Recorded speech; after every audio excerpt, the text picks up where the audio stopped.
Nama saya Gebi. Saya mahasiswa psikologi tahun 2020. Sebelum kita memulai acara mentoring kita, mari kita terlebih dahulu berdoa. Mari kita bersatu dalam doa. Ya Tuhan, terima kasih atas berkat-Mu sepanjang hari ini ya Bapak. Kami akan memulai mentoring ini, biarlah Engkau selalu menyertai kami ya Bapak dari acara pertengahan, awal, pertengahan, hingga akhirnya ya Bapak. Terima kasih ya Bapak, dalam nama Tuhan Yesus, Tuhan dan Juru Selamat kami. Amin. Jadi di sini kita mentor kita pada sore hari ini adalah Ibu Wulantri Retnani Warastuti, salah satu sales manager of food and beverage freelance company ingredients. Waktu dan tempat kami persilahkan.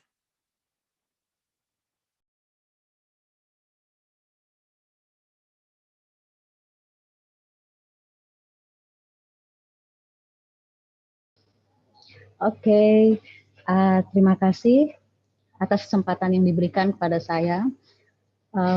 Betul-betul ini adalah satu kesempatan yang luar biasa, terutama untuk saya yang alumni dari Universitas Satya Wacana juga.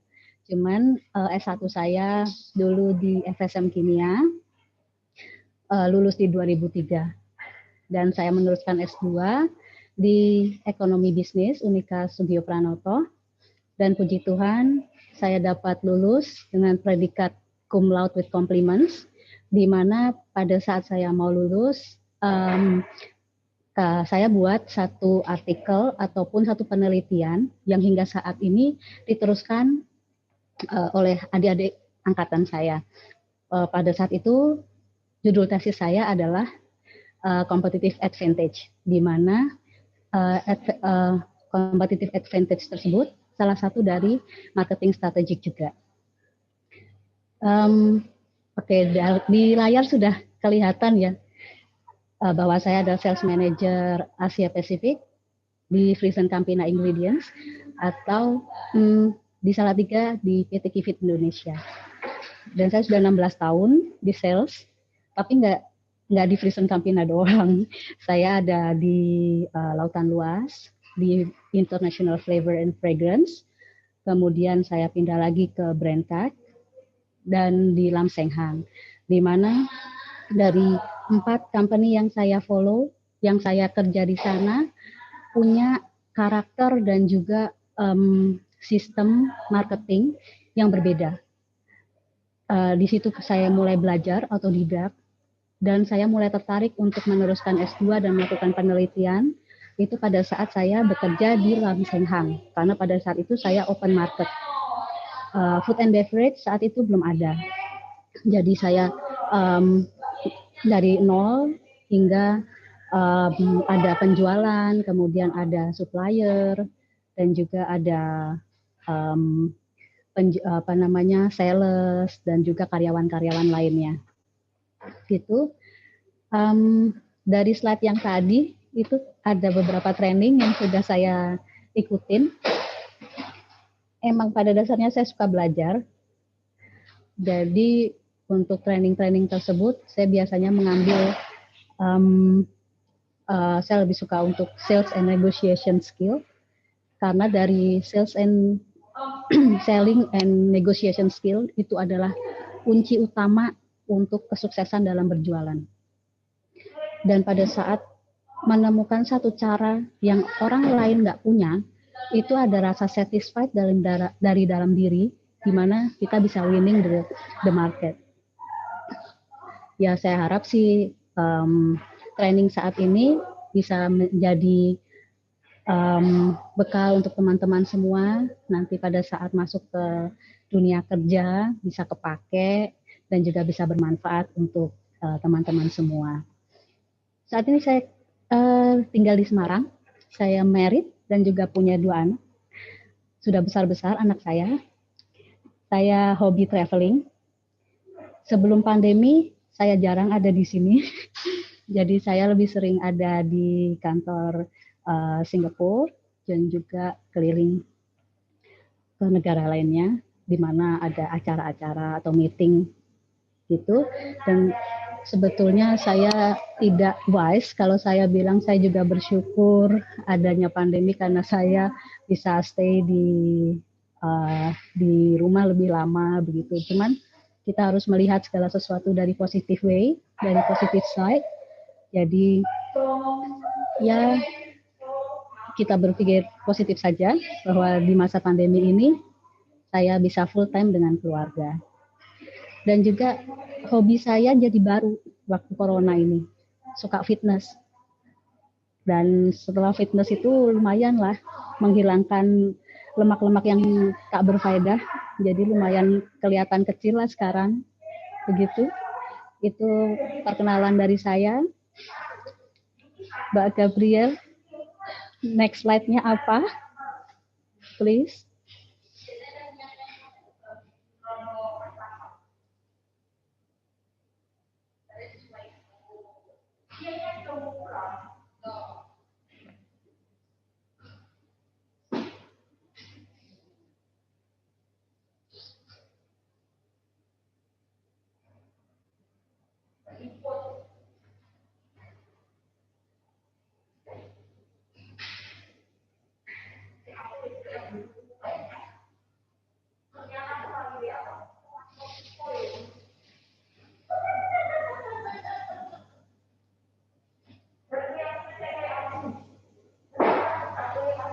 Ya, oke, kita mulai untuk training saat ini.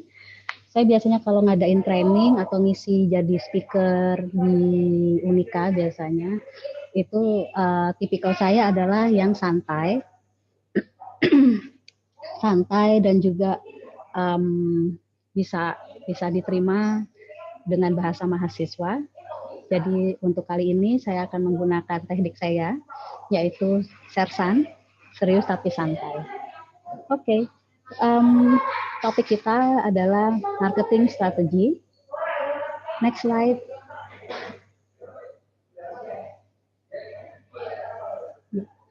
Jadi untuk marketing strategi ini itu adalah di titik fokuskan pada bagaimana kita meng-approach customer untuk mencapai goals yang sustainable competitive advantage. Jadi bagaimana kita mengetahui customer needs dan juga apa yang customer mau, apa yang menjadi kebutuhan customer, kemudian kita convert dalam bentuk strategi,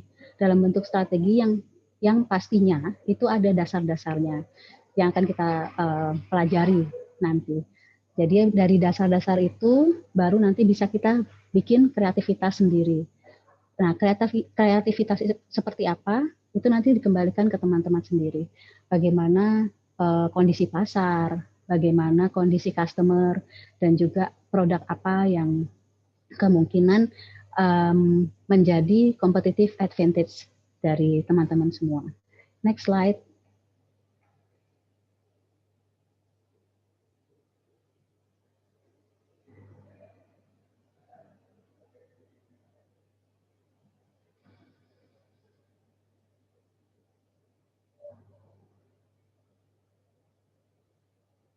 Ya, oke. Sebagai dasarnya itu ada 3 market scope strategi, yaitu single market strategy, multi market strategy, juga total market strategy. Di mana single market strategy adalah hanya fokus untuk satu segmen aja. Entah itu segmen low market atau middle ataupun di up. Nah, dari situ bisa di-define itu berdasarkan geografi atau demografi.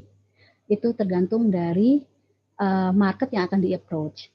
Nah, ini banyak sekali contohnya. Kalau untuk yang single market strategi mungkin bisa teman-teman kalau zamannya umur saya sih ya, dulu tuh ada namanya permen karet usan. Nah, itu sampai sekarang juga nggak pernah berubah jadi apa kayak gitu ya, tetap aja menjadi permen karet yang murah gitu, dan mungkin sekarang sudah hilang gitu karena dia tidak step up. Dia hanya bekerja atau hanya fokus pada satu layer aja, satu segmen aja. Nah, bisa contoh seperti itu. Kemudian ada multi market strategy. Kalau multi market strategy itu fokusnya untuk 2 atau lebih segmen. Jadi bisa mainnya itu bisa di low market dan middle market, atau bisa di middle market dan up market, atau bisa mana aja. Nah, bisa 2 ataupun bisa lebih dari 2. Kemudian contohnya itu seperti Nutrifood dan WRP. Mungkin sekarang sudah split ya. Jadi Nutrifood itu dia di middle, kemudian WRP dulu jadi satu sama Nutrifood. Tapi WRP positioningnya dia di atas. Jadi dia lebih up, lebih eksklusif, dan memang sengaja dibuat seperti itu. Satu healthy concept, satu yang biasa. Nah, yang hal-hal seperti itu masuk ke dalam multi market strategy. Kemudian ada lagi Marimas. Nah, Marimas itu juga termasuk dari multi market strategy. Marimas yang powder drink itu masuk ke middle low. Kemudian ada lagi satu yang yang healthy product, yang beras campur biji-bijian, itu lebih ke yang up market. Nah, itu contohnya untuk yang multi market strategy. Kemudian untuk total market strategy, itu adalah mereka perusahaan-perusahaan atau produsen-produsen makanan yang bekerja atau fokus dalam semua layer segmen. Jadi bisa kita lihat seperti misal customer A, dia mempunyai produk dari yang low, yang murah, kemudian yang middle, kemudian yang up. Nah, itu semua tergantung dari financial dari si produsen, seperti itu. Cuman harus hati-hati. Kalau untuk total market strategy, itu dia biasanya itu sensitif di financial. Karena biasanya kalau low itu pasti marginnya itu sangat tipis sekali. Sedangkan middle itu bisa dibilang lumayan lah gitu. Tapi kalau yang sudah up itu pasti akan lebih tersegmented. Ibaratnya seperti piramid. Piramid itu terbagi 3. Semakin ke bawah, semakin banyak kompetitor, semakin banyak orang play di situ. Kemudian berebutan cari market, dan kemudian mereka berebutan ngambil satu rotinya bareng-bareng. Kemudian yang atas itu cuma segitiga kecil. Nah, segitiga kecil itu sebetulnya playernya itu nggak banyak, cuman marketnya juga nggak banyak gitu. Dan disitulah harus ada uluran dana, dan juga harus finansialnya harus kuat untuk membackup adanya nanti mungkin di market yang mana lagi turun, yang market yang ini yang akan membackup. Seperti itu. Itu resikonya untuk yang total market sekali. Next slide.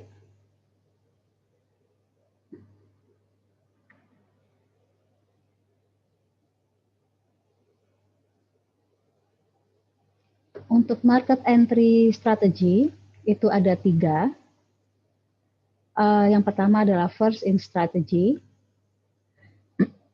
kemudian early entry strategy, dan leverage entry strategy.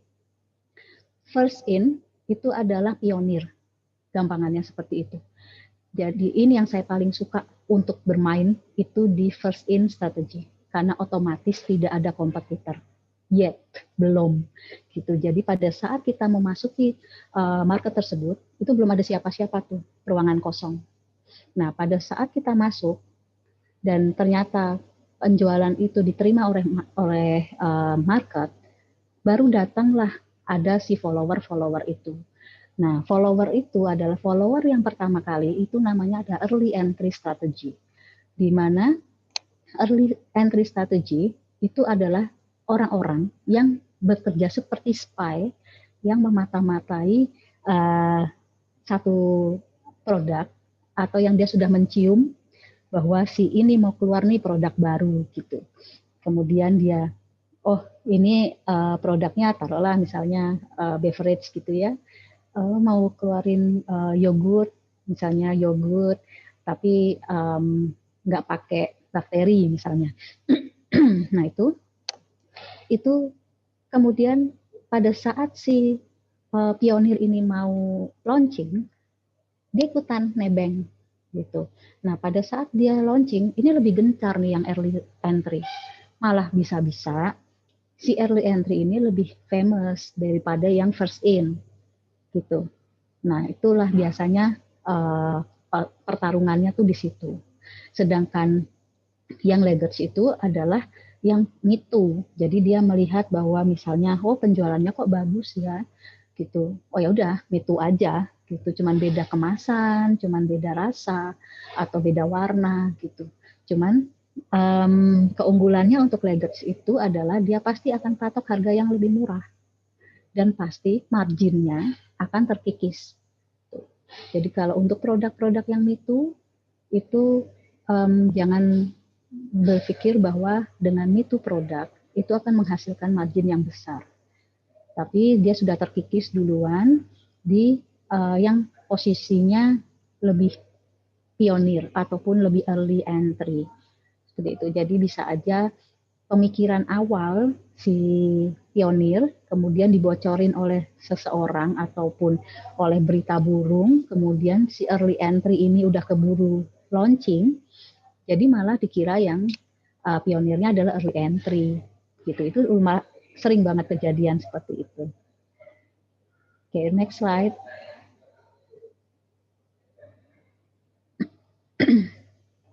Ya, ini adalah basic dari marketing mix. Marketing mix zaman dahulu dengan bukunya Kotler itu adalah marketing mix 4P, yaitu product, place, price, dan promotion. Di mana produk itu hanya mencakup mengenai quality, product performance, size, and service. Sedangkan price itu dari list price, discount, terus bisa beli cash ataupun dengan kredit gitu. Dan kalau place itu distribution, location, transportation. Jadi misalnya kita ada gudang yang dekat dengan customer, ataupun kita bisa ready stock, ataupun kita punya alat transportasi yang banyak, truk yang mumpuni begitu. Jadi untuk delivery-nya bisa lebih cepat. Nah, untuk promosinya itu biasanya melalui advertising, iklan, dan juga e-commerce. Nanti akan ada e-commerce di slide-slide selanjutnya. Next slide. Kalau tadi marketing mix jadul, itu yang 4P, 4Ps. Sekarang adalah yang masa kini nih. Ini yang kekinian.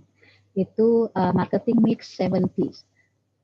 Sama sih, 4P-nya tetap aja adopt dari yang Kotler punya. Cuman ditambahin lagi sama physical evidence, people, dan juga proses. Karena ada penelitian bahwa ketiga faktor ini itu juga sangat berperan terhadap kesuksesan dalam memulai suatu marketing work atau satu pekerjaan yang melibatkan marketing gitu. Jadi untuk people, recruitment, training, uniform itu sangat penting.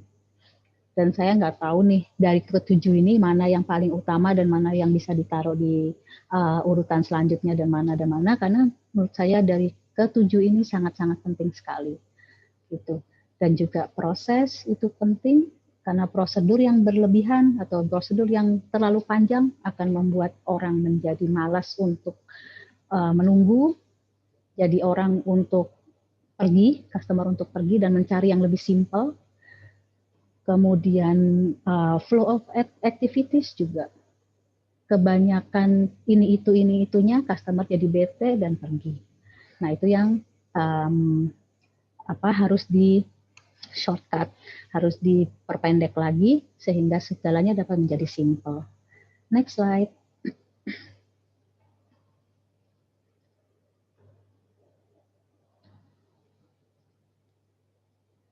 Ya, ini adalah value proposition. Value proposition, value proposition di sini adalah bagaimana company atau bagaimana si salesman ini itu menjanjikan kepada customer untuk mendeliver produk dia dengan sesuatu yang plus yang tidak dimiliki oleh kompetitor. Entah itu dari quality, entah itu dari service, entah itu dari payment, bisa, semuanya bisa dilakukan. Nah, itu tergantung lagi dari kebijakan dari perusahaan. Nah, kembali lagi kita ke yang 7 P's tadi. Saya sesuai dengan proses, itu saya bilangkan kalau prosesnya kepanjangan, customernya bete, nggak mau lagi beli, akhirnya kabur, nggak balik lagi, gitu. Nah, makanya untuk proses ini harusnya tidak terlalu bertele-tele, bisa dipermudah, bisa dipendekin lagi, sehingga customer pun happy untuk berbelanja ataupun happy untuk beli dari tempat kita. Gitu. Kemudian company brand. Company brand itu adalah yang sangat susah sekali untuk dibangun.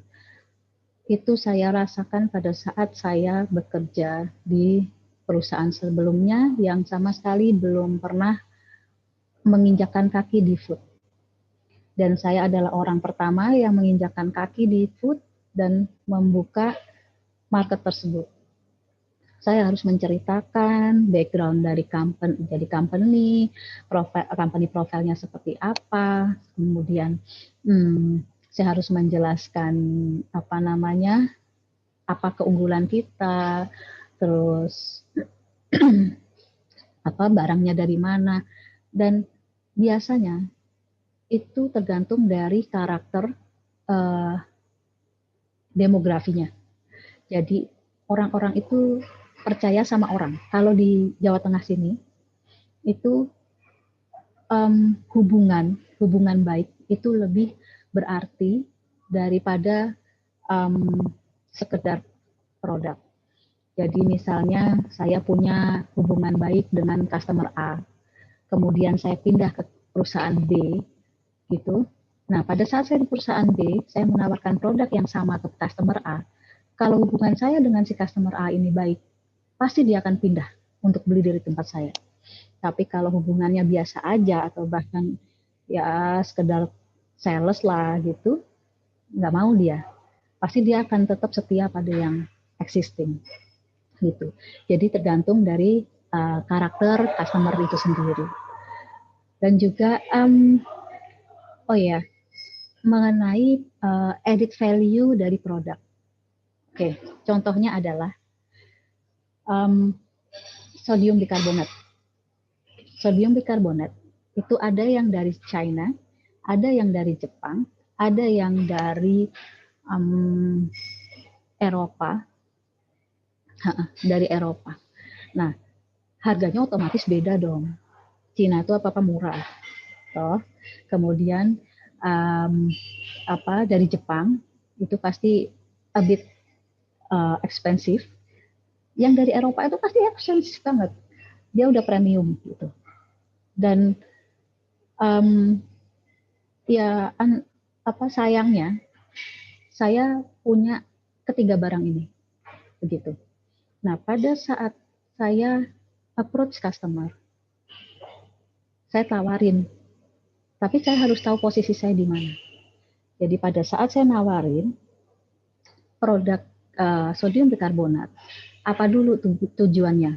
Oh, tujuannya adalah untuk membuat soda menjadi tahan lebih lama, tidak mudah hilang, gitu. Oh ya udah, berarti saya kasihin yang Jepang ataupun Eropa.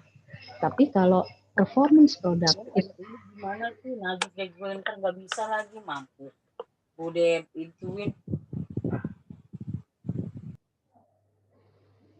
Tapi kalau performance produk itu tidak terlalu diutamakan, itu saya kasih Cina nggak apa-apa. Tapi di depan saya sudah bilang, Cina itu kelebihannya adalah apa, bla bla bla, kemudian kekurangannya apa, dan kemudian saya serahkan lagi ke customer mau pilih yang mana. Tapi untuk added value, saya menyarankan untuk pakai yang Jepang ataupun yang Eropa. Seperti itu. Itu adalah value proposition. Pertama kali kita harus tahu produk kita seperti apa, posisinya seperti apa, dan juga bagaimana dia bekerja kalau dia bertemu dengan produk lainnya, bereaksi dengan produk lainnya, dan kemudian apa resikonya kalau dia menggunakan barang kita dan tidak menggunakan barang kita. Gitu. Next slide.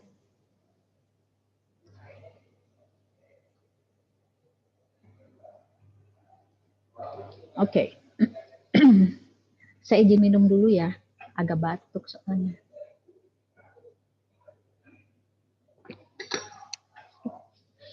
Nah, kemudian untuk marketing sendiri ada dua tipe, inbound marketing dan outbound marketing. Di mana inbound marketing itu adalah yang menggunakan konten marketing, blog, event, or even sosial media ataupun ya YouTube dan apa itu. Nah, inbound marketing ini adalah yang saat ini lagi banyak dilakukan oleh para produsen, yaitu drive more traffic with content marketing. Jadi menggunakan konten. Jadi misalnya seperti di Instagram menggunakan konten, lagi minum, enak ya tehnya gitu. Terus ada yang tanya, mereknya apa? Oh, mereknya Tongci gitu. Nah, orang langsung suka gitu. Nah, itu adalah salah satu contoh yang nggak langsung suka sih, tapi kan ya setidaknya sudah menawarkan bahwa Tongci ini kalau diminum enak begitu. Nah, itu adalah salah satu dalam yang termasuk dalam konten marketing. Kemudian explore the power of social media. Sosial media di sini yang dimaksudkan adalah seperti Shopee, kemudian Tokopedia, kemudian Bukalapak atau Zalora yang pada suka belanja online. Nah, itu menggunakan iklan ataupun media ini untuk bereksplorasi, untuk bermarketing. Gitu. Kemudian ada use email marketing. Pernah nggak teman-teman dapat email yang nggak jelas gitu, tiba-tiba jreng gitu. Kalau saya sering tuh dari Garuda biasanya, tiba-tiba jreng, diskon penerbangan kemana tuh, padahal udah lagi pandemi gitu kan. Terus tiba-tiba lagi jreng, penawaran dari Accor Hotel gitu. Itu adalah email marketing, contoh dari email marketing yang dia kayak kirim ke anggota-anggota ataupun member-member yang sudah terlisting dalam sistem mereka gitu. Terus untuk yang run referral marketing itu seperti word of mouth. Misal saya punya customer existing sudah beli produk A, kemudian dari perusahaan saya ada produk baru namanya produk B. Nah, dari produk B itu saya tawarkan ke customer saya dengan ketemu langsung. Jadi misal dia bilang, aku ada masalah nih di produksi, mungkin flowingnya nggak terlalu bagus, atau dia terlalu cepat menggumpal, atau bagaimana. Nah, karena kita punya produk baru, langsung aja oh aku punya produk ini untuk menyelesaikan masalah kamu. Nah, seperti itu. Jadi word of mouth. Nah, hal itu sering banget terjadi dan itulah yang lumrah dilakukan oleh sales-sales saat ini. Gitu. Kemudian sponsor event. Sponsor event itu seperti kalau ada seminar, titip logo, begitu. Terus apa? Perpisahan anak sekolah, gitu. Itu beli iklan 1 lembar halaman, gitu. Itu masuk dalam sponsor event untuk apa namanya iklan produk dia, gitu. Kemudian yang menggunakan influencer kayak artis, kayak bloggers, kayak YouTubers gitu. Makanya mereka itu kadang diberikan iklan karena mereka punya follower yang udah jutaan, or even 100 ribuan, ratusan ribu, or even jutaan begitu. Jadi dia udah banyak tuh followernya. Jadi untuk menaikkan brand yang mau diiklankan, mau diumumin gitu. Nah, kemudian menggunakan free samples itu seperti kupon free sample itu kayak tuh kalau di supermarket itu suka dapat tuh free sample untuk susu, itu biasanya yang cup kecil.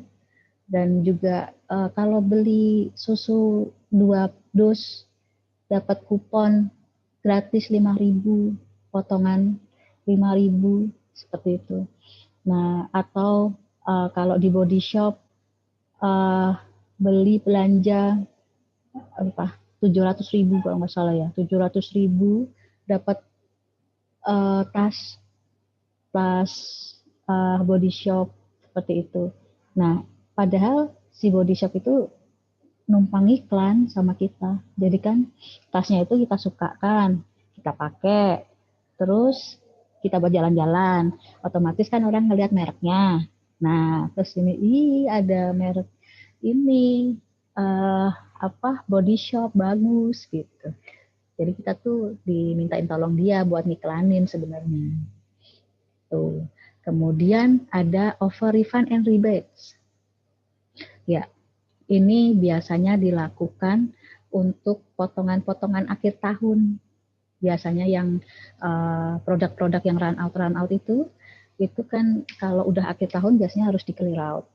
Nah, kalau mau di clear out biar nggak terlalu banyak rugi, itu biasanya diberikan refund atau rebates. Seperti itu. Jadi customer happy karena beli produk murah, tapi kualitasnya juga masih oke. Punya shelf life masih acceptable gitu, masih panjang gitu. Oke, next slide please. Nah, ini adalah contoh-contoh dari sosial media inbound marketing.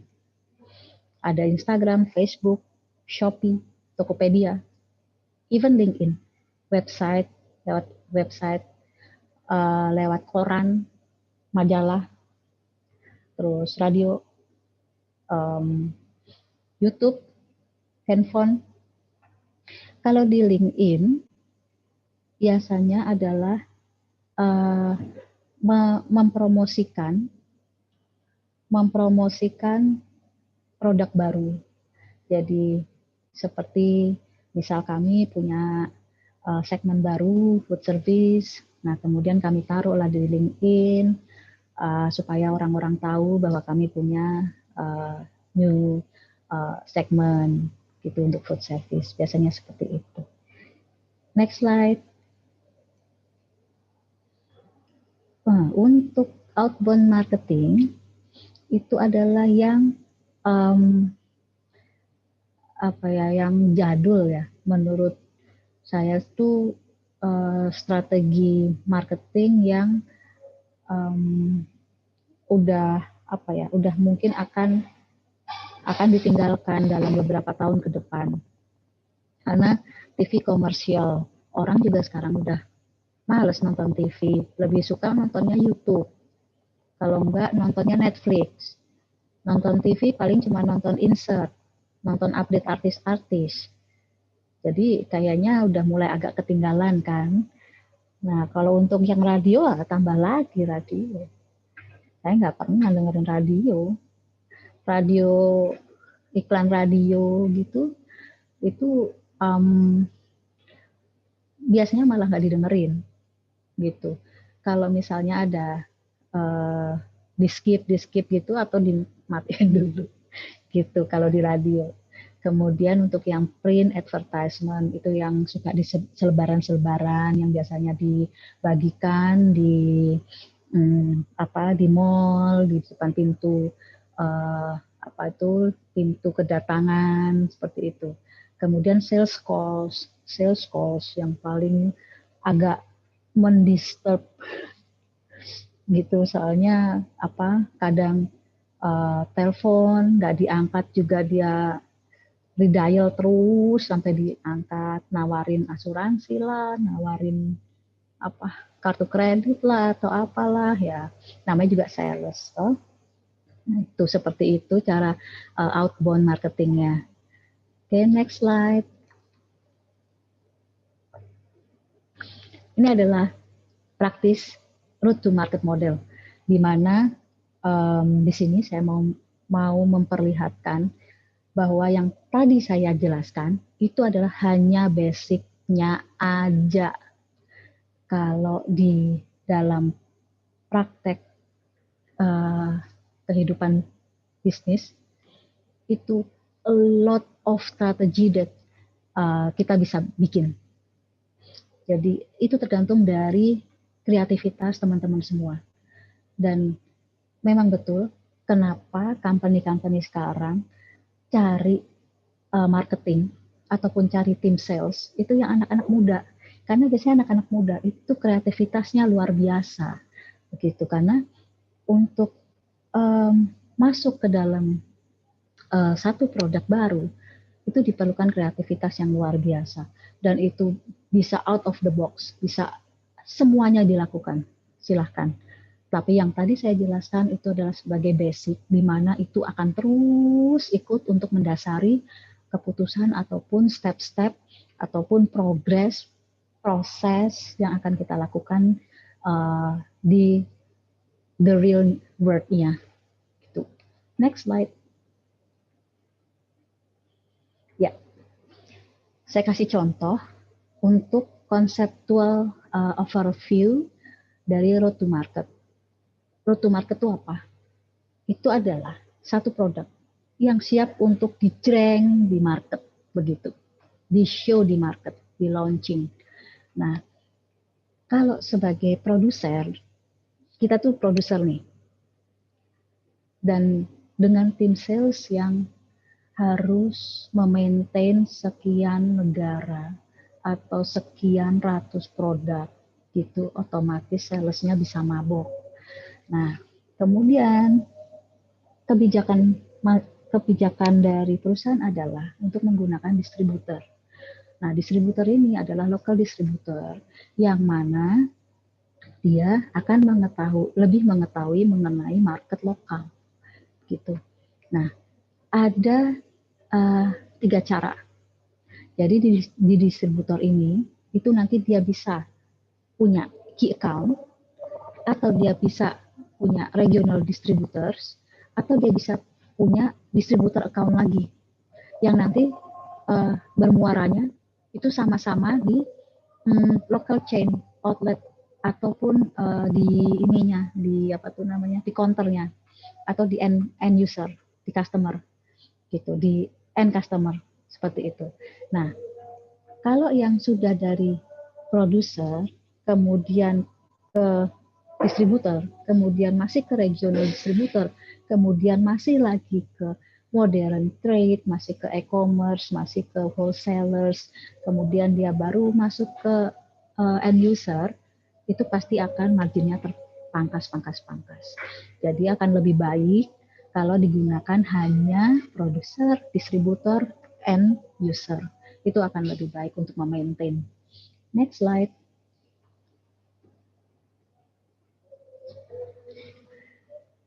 Oke, ini adalah marketing plan. Marketing plan di mana based on tadi penjelasan saya di awal. Jadi pertama kali itu adalah define your goals. Apa sih goals-nya? Apakah goals-nya berapa SGP-nya, berapa sales-nya, berapa EBIT-nya, dan kemudian timeline-nya seperti apa? Kapan mau di launching? Kapan mau diiklankan? Kapan mau diimport ke distributornya? Gitu. Kemudian diukur dulu SWOT-nya apa? Strength, weakness, kemudian opportunity, sama threat. Itu harus dibikin dulu secara rinci, secara benar, sedetil-detilnya. Jadi pada saat jangan sampai salah bahwa yang tadinya kita kira adalah strength, ternyata itu adalah weakness. Jangan sampai seperti itu. Itu akan menjadi disaster buat produk kita. Kemudian untuk akses target marketnya kayak gimana?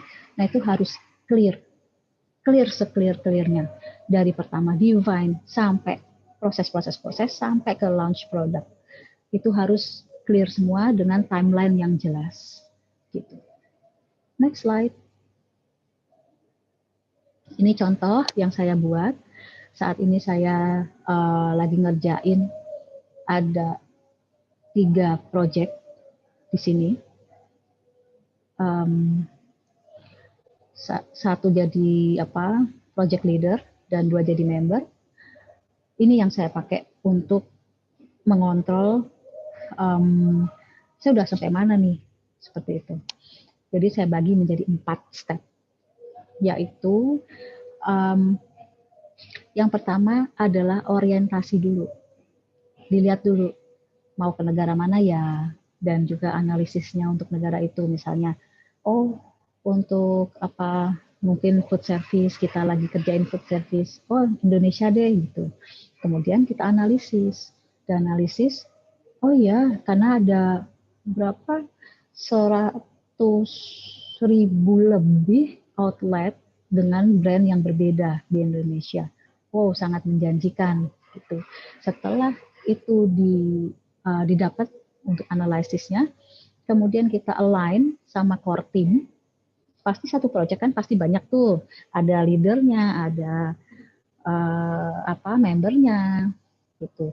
Nah itu kemudian didiskusikan dengan core team, kemudian di entry point-nya seperti apa, kemudian validate key area-nya seperti apa, first look of resources-nya juga.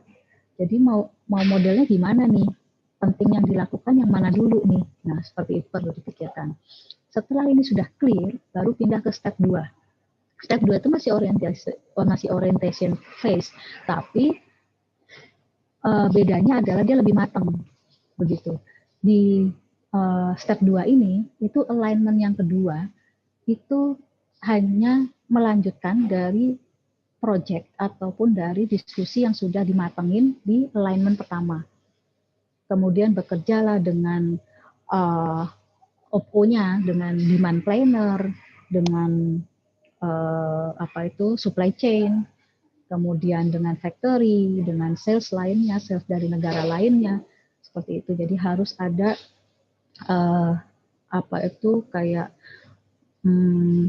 keterlibatan dari semua departemen. Nah, setelah itu sudah clear dan kita sudah mendapatkan agreement dari mereka bahwa ini bisa go or no go, baru kita pindah ke step 3. Di step 3 itu adalah sudah masuk ke business model. Nah, di business model ini itu sudah melibatkan banyak pihak.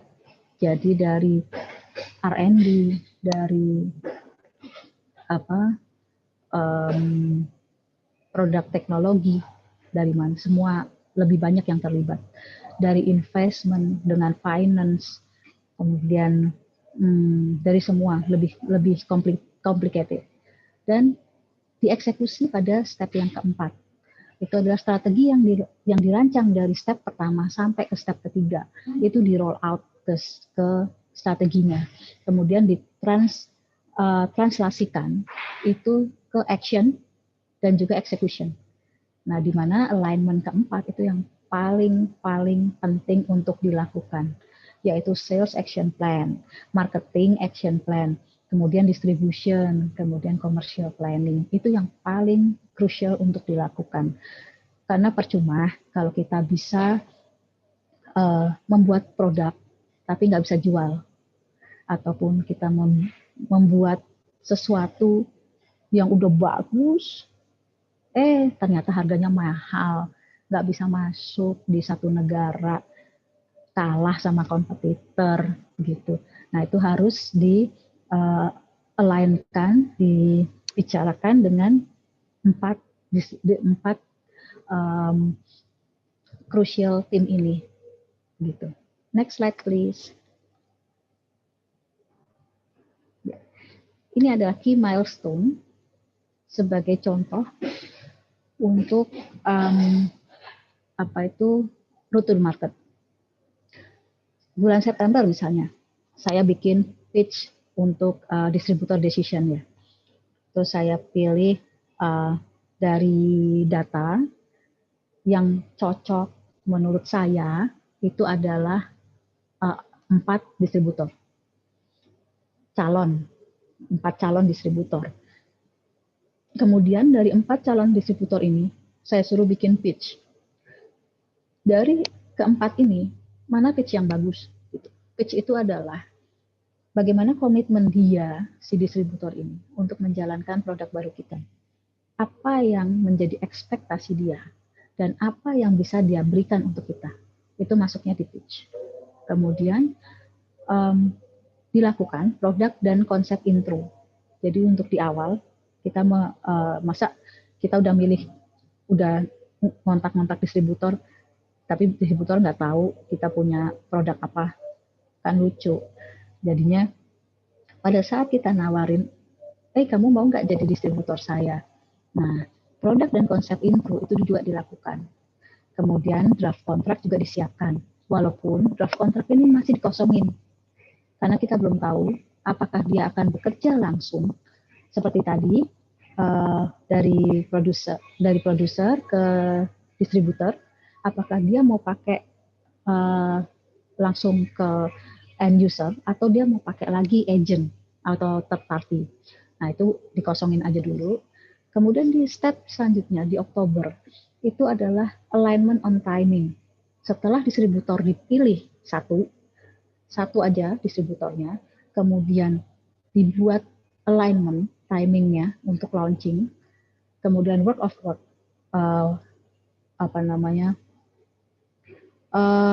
untuk launching plans-nya itu jelas, kemudian KPIs-nya juga jelas, seperti berapa volume, berapa growth-nya dalam setahun, kemudian start launching preparation-nya kapan, dan kemudian product registration itu yang paling penting juga, itu kapan selesainya. Dan itu di set up di bulan kedua setelah pemilihan distributor.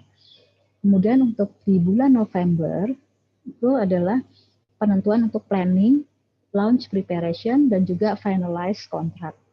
Nah, pastinya dalam 1 bulan si distributornya sudah memutuskan apakah dia mau langsung ngerjain ataukah dia mau pakai third party.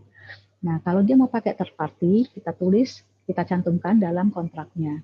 Tapi kalau dia mau langsung, nggak perlu. Jadi harus tulis atas nama dia saja. Gitu.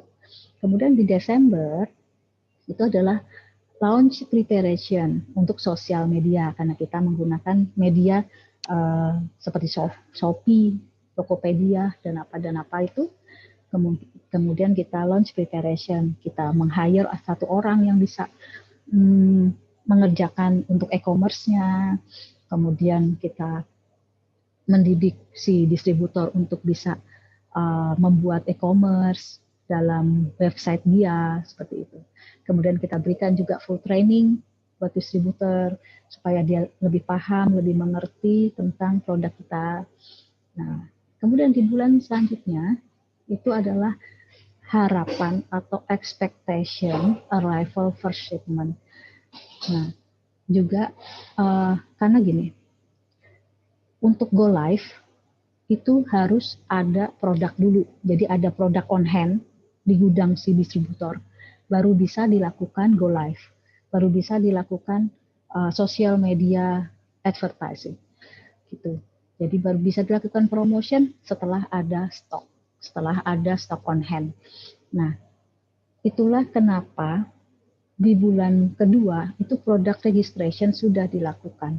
Nah, product registration itu dilakukan dengan harapan sebetulnya kalau dokumen semua ready, cepat, cuma sebulan atau 6 minggu lah, udah selesai.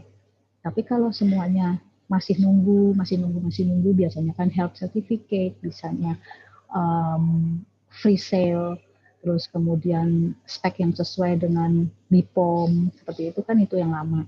Nah, itu biasanya mundur, seperti itu. Dan seperti saya bilang, stock on hand harus siap dulu sebelum go live. Next slide.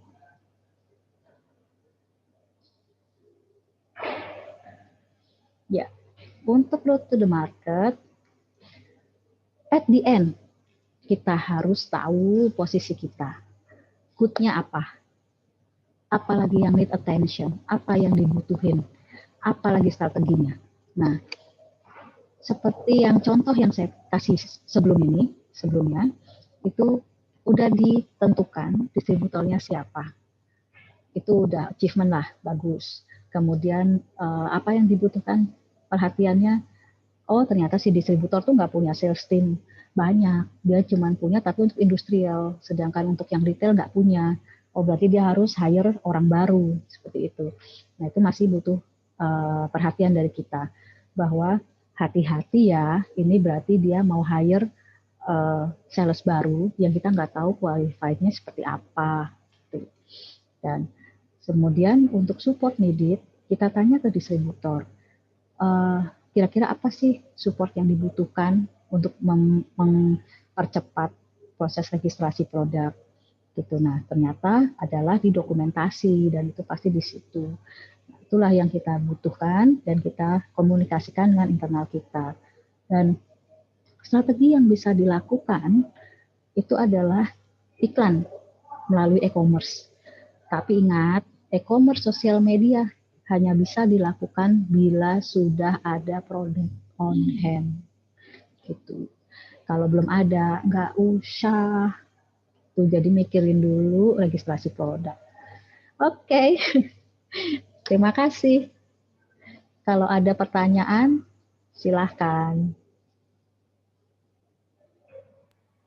Baik, terima kasih untuk Ibu Wulantri. Mungkin teman-teman atau kakak-kakak semuanya ada yang mau bertanya, dipersilahkan.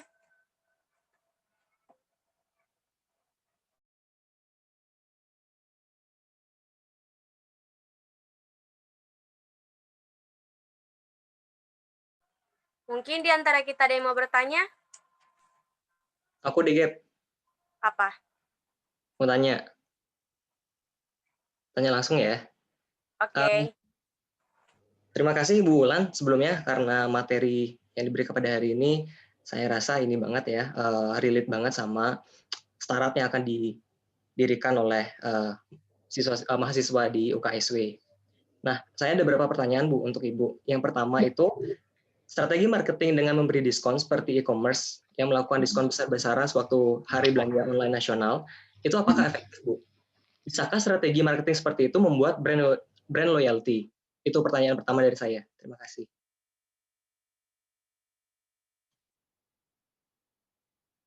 Itu dulu Bu, mungkin.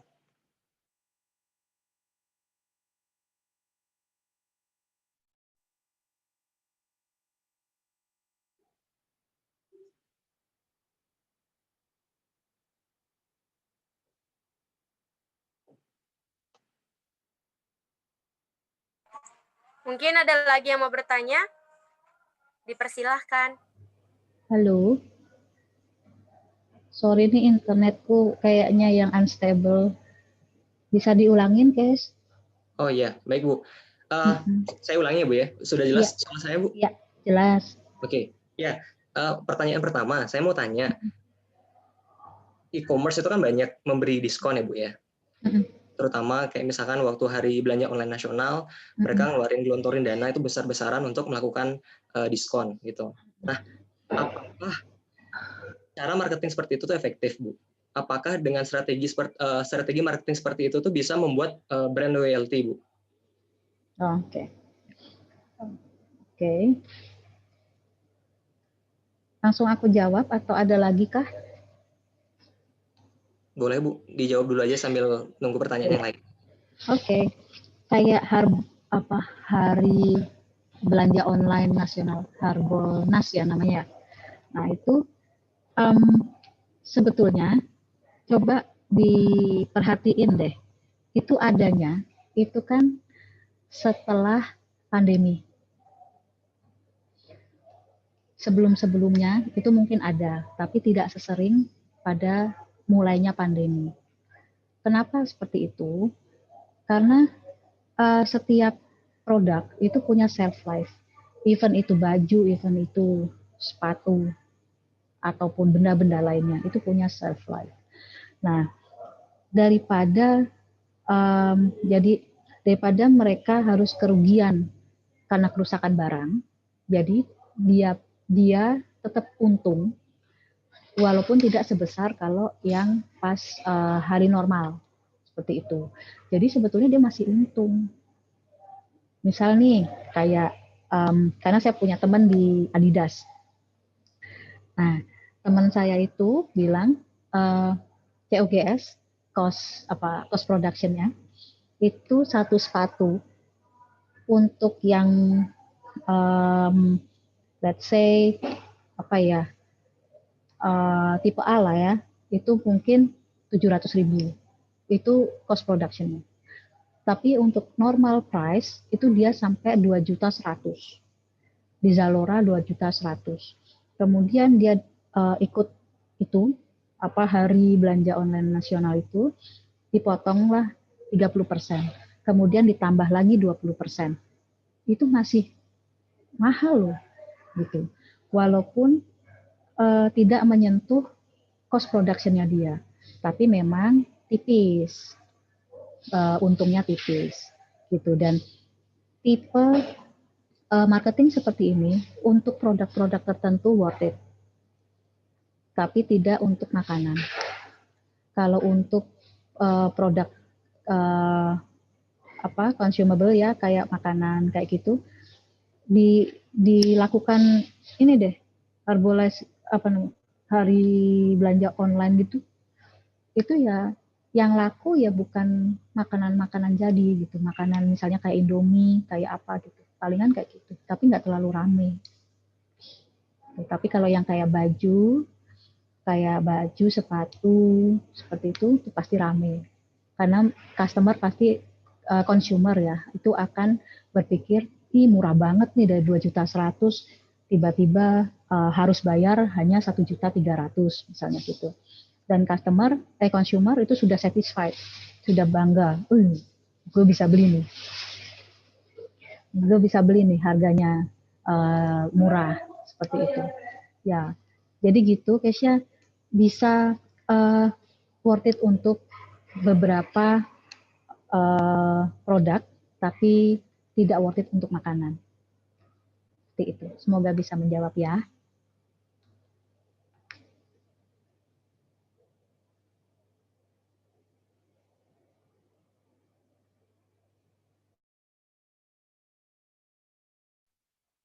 Tadi aku sempat lihat di kolom chat ada juga yang nanya nih, Bu. Nah, sebagai perusahaan, strategi marketing yang tepat untuk sebuah usaha yang sedang kami lakukan saat ini, marketing seperti apa dan apa yang terpenting dari strategi marketing itu? Sebentar ya. Pertanyaannya dari Anthony Victory Sembiring, Bu. Silakan Bu dijawab.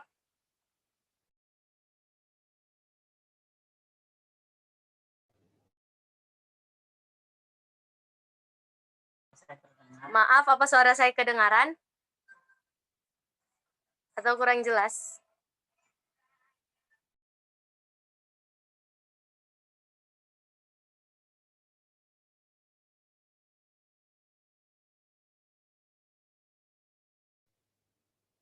Ya, ada pertanyaan lainnya?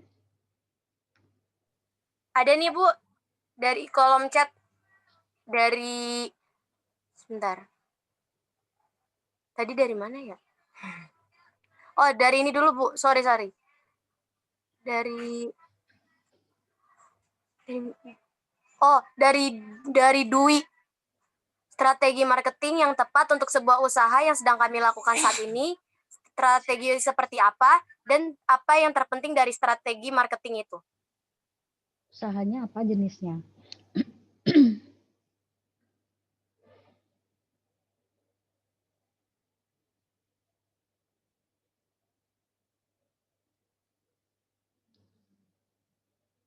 Jenis usahanya apa ya, Gap? Usahanya itu tepung, Bu. Tepung dari fungi, Oh, dari tepung jamur. fungi. Ya. Oh, oke. Untuk campuran apa tuh? Fungsinya? Mereka rencananya akan mau jadikan mie sepertinya, Bu. Oke. Berarti itu komoditi ya? Ya, betul, komoditas. Komoditi. Kalau komoditi itu dia price war. Jadi biasanya penekanan pada biaya produksi. Jadi menggunakan harus pinter ini cari raw mat yang murah. Itu strateginya. Raw mat yang murah yang bisa masuk dan menekan cost production. Nah, saran saya sih coba datengin aja langsung ke petani atau yang jangan sampai ke pengepul, karena kalau pengepul dia adalah tangan kesekian dari petani. Nah, kalau mau menekan cost production langsung dari sumbernya gitu.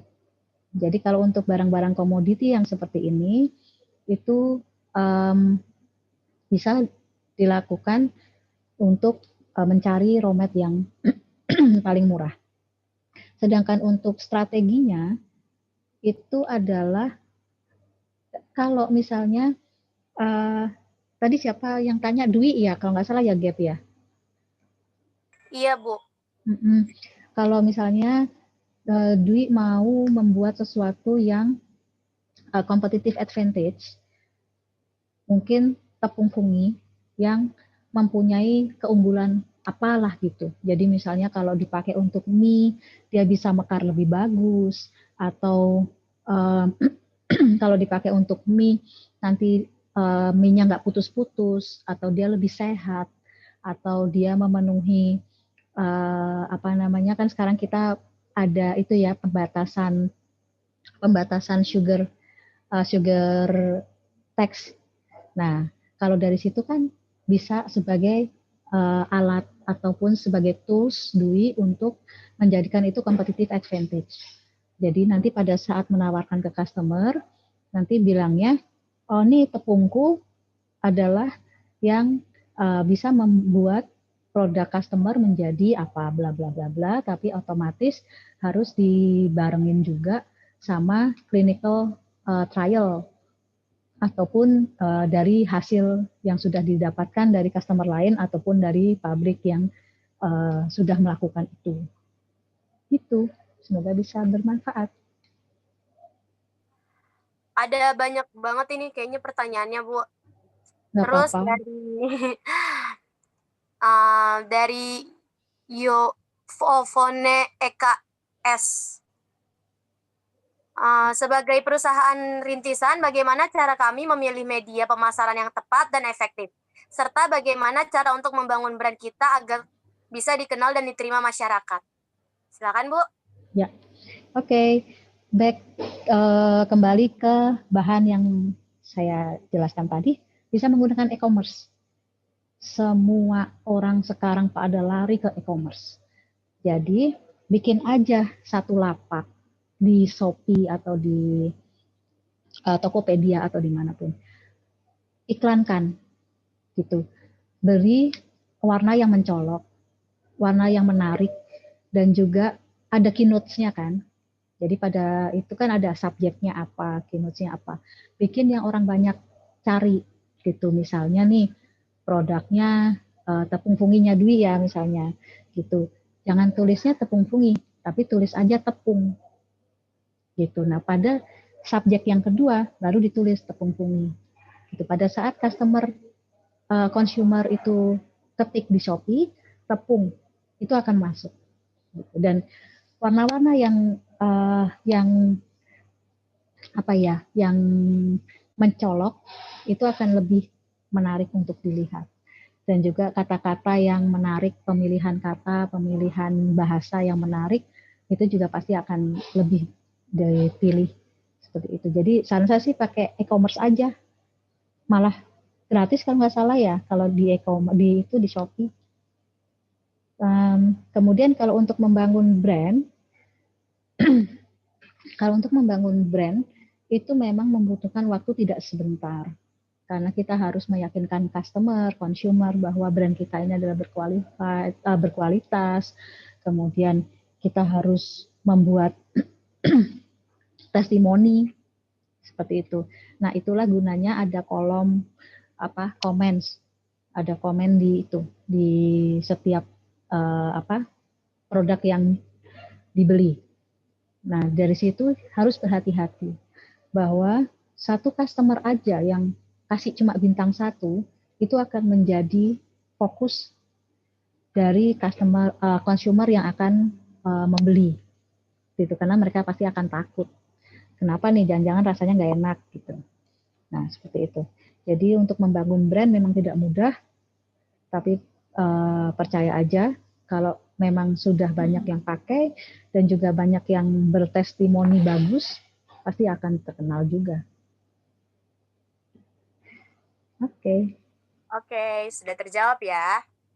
Terus pertanyaan selanjutnya dari Antonio Victory Sembiring. Kami temukan ada beberapa kasus seperti BBM Messenger. Dulu kan Bu, karena target marketingnya tepat, jadi BBM versi Android pun jadi banyak diminati semua kalangan. BBM pun jadi rajin update fitur-fitur terbaru.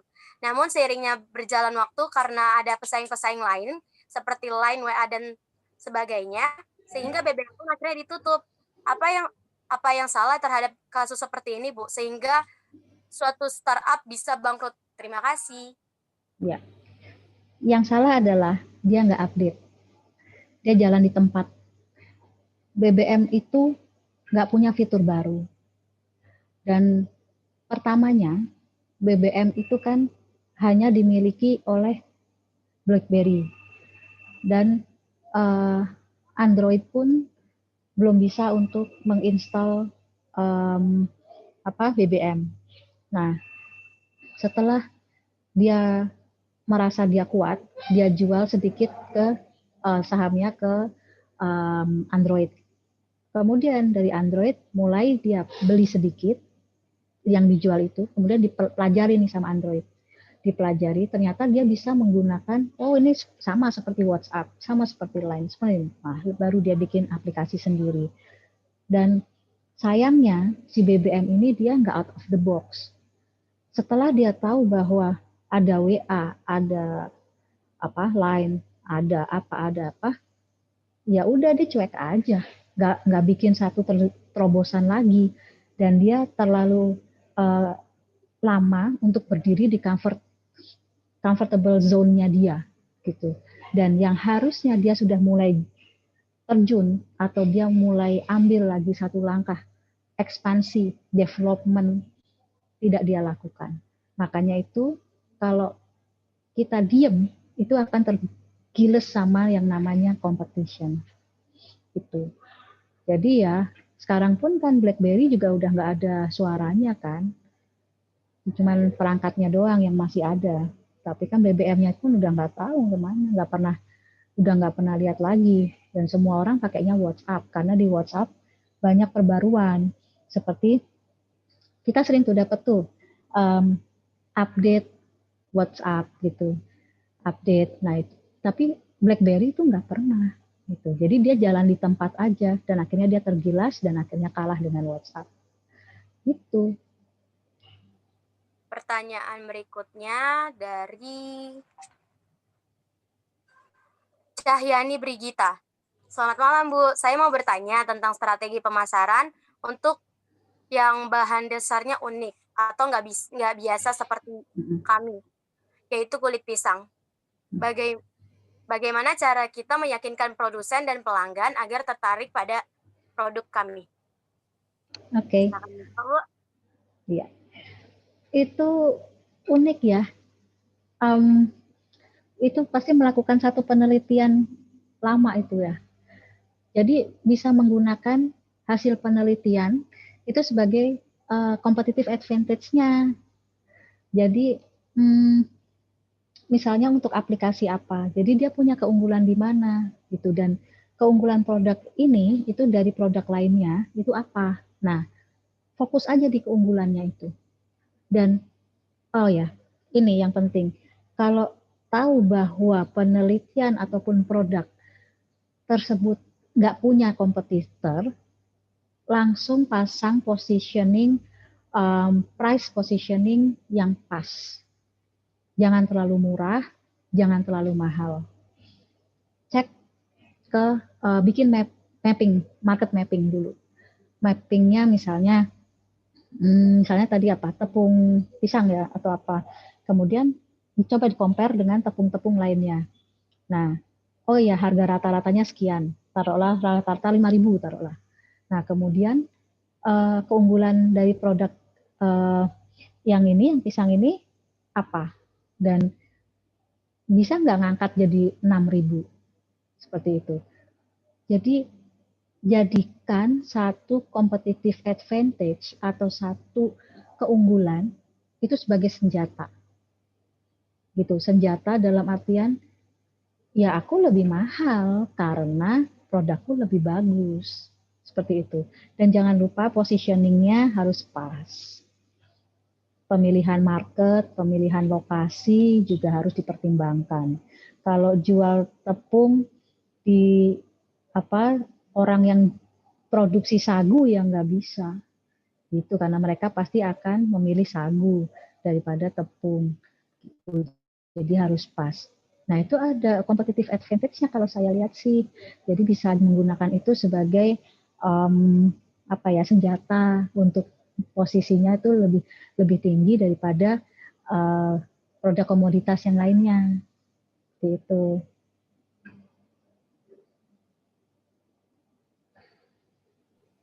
Oke, pertanyaan selanjutnya, kayaknya ini pertanyaan terakhir. Hmm. Selamat malam Ibu, saya izin bertanya, kalau perusahaan rintisan seperti startup, aplikasi sebaiknya berfokus pada beberapa segmen dan menggunakan multi atau total market strategi, atau fokus kepada satu segmen saja, menggunakan single market strategi dulu. Terima kasih. Pertanyaannya dari Pambayun Pulung Manekung. Silakan dijawab, Bu.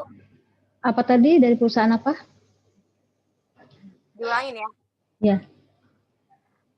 Kalau perusahaan rintisan seperti startup, aplikasi sebaiknya berfokus pada beberapa segmen dan menggunakan multi atau total strategi. Atau fokus pada satu segmen saja, menggunakan single market strategi dulu. Oke. Balik lagi ke produknya apa. Jadi kalau produknya itu adalah, jadi gini, otomatis kalau baru mulai startup, itu kan hanya memproduksi satu jenis produk. Nah, mestinya itu dia akan di single dulu. Nah, kalau udah di single, pilihnya di low, medium, ataupun di up. Nah, nanti setelah bagus berkembangnya, baru bikin satu produk lain lagi untuk ditaruh di kelas yang lainnya, di segmen lainnya. Gitu. Jadi pertama harus di single dulu. Singlenya boleh milih, boleh di low, middle, up, boleh. Nah, setelah itu sudah running well, bikin satu produk baru, kemudian baru ciptakan satu segmen lagi. Gitu. Dan lama-lama bisa jadi multi, bisa jadi total gitu. Oke, baik. Terima kasih, Bu. Mm-mm. Oh, ini ada lagi kayaknya sepertinya. Produk kami akan kami buat seperti biskuit atau cookies gitu, Bu. Kompetitornya yang dipakai bahan dasarnya pisang, Bu. Yang kami miliki rasanya sama, cuma yang unggul dari produk kami tingkatkan gulanya dan lebih rendah. Bu. Menurut Ibu bagaimana cara kita survei saat orang lebih yakin dengan bahan dasarnya itu jelas yaitu buah pisang? Karena kami tahu produk kami ini agak tricky. Terima kasih, Bu.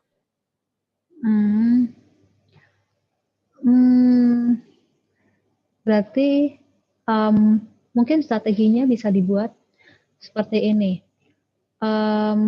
Menggunakan ini kan pisang asli kan. Nah, kalau menggunakan pisang asli pasti ada komposisinya berapa persen dari kandungan pisang tersebut. Dan lebih ke advantage-nya aja karena kan gulanya dikurangin tuh. Berarti kan ada larinya ke healthy product. Nah, kalau ke healthy product berarti ada advantage-nya lagi. Jadi pertama bagus untuk diabetes, terus mungkin juga untuk diet bagus seperti WRP itu, dan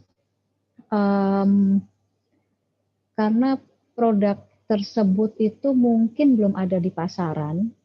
Nah, makanya pertama kali harus mapping dulu. Mappingnya yang saya maksud adalah bikin tabel produk kompetitor, produk yang sudah existing maksud saya, kemudian harga jual, kemudian areanya kemana, ekspor atau hanya lokal, kemudian dia pakai distributor atau dia langsung ke end user, itu dibikin dulu tuh mappingnya. Dan kemudian volume yang dijual itu seberapa besar, dan dari volume dari kompetitor ini berapa yang menjadi ekspektasi roti yang akan dibagi untuk produk pisang ini gitu. Nah, itu harus fokus di situ. Setelah clear untuk mapping produknya, mapping marketnya, baru balik lagi ke competitive advantage-nya tadi untuk mengurangi gula, untuk healthy products, terus juga untuk diet atau untuk diabetics seperti itu. Bisa digunakan kayak gitu. Oh iya, kan bisa pakai itu juga pembatasan sugar tax. Bisa pakai itu. Jadi bisa untuk bisa untuk ekspor. Malaysia, Asia yang sudah pakai sugar tax, pembatasan sugar tax itu Malaysia, Thailand, Vietnam belum, Singapura. Jadi ada 3 yang sudah pakai. Jepang udah lama pakainya. Jadi itu bisa jadi advantage juga. Gitu. Oke, baik Bu, terima kasih. Ada pertanyaan lagi Bu dari Yovone Eka. Dia ingin bertanya lagi, untuk perusahaan rintisan bagaimana cara agar kami dapat bersaing dengan perusahaan besar yang sudah dikenal masyarakat dengan luas, Bu? Terima kasih. Kalau itu balik lagi ke brand image. Kalau perusahaan besar yang sudah dikenal, otomatis dia sudah bekerja puluhan tahun. Dan dia juga pasti sudah melalui tahapan-tahapan dari yang paling sulit sampai ke posisi dia sekarang, atau bahkan itu sudah jadi generasi keduanya dari owner atau jadi generasi ketiga dari owner seperti itu. Jadi ya bersabarlah. Kalau dari rintisan awal itu tetap fokus pada competitive advantage, pada keunggulan produk yang dimiliki, dan gini, bikin stepnya adalah misal nih produk biskuit gitu ya. Jadi biskuit mau kayak Indofood begitu.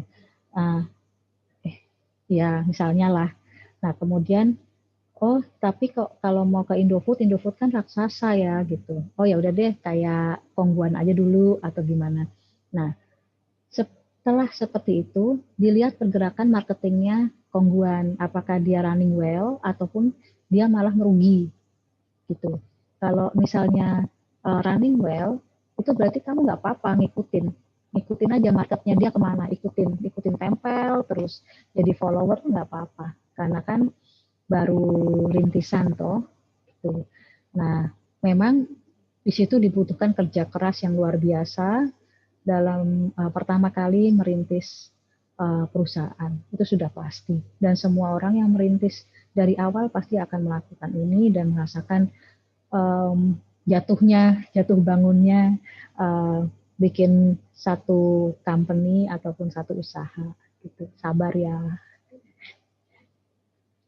Oke, ada pertanyaan nih Bu dari Johanan Dia. Selamat malam Ibu, saya mau bertanya, untuk perusahaan yang baru mulai, apakah mengadakan giveaway efektif untuk menarik pembeli? Ya, sangat menarik sekali. Pemilihan strategi marketing yang cocok.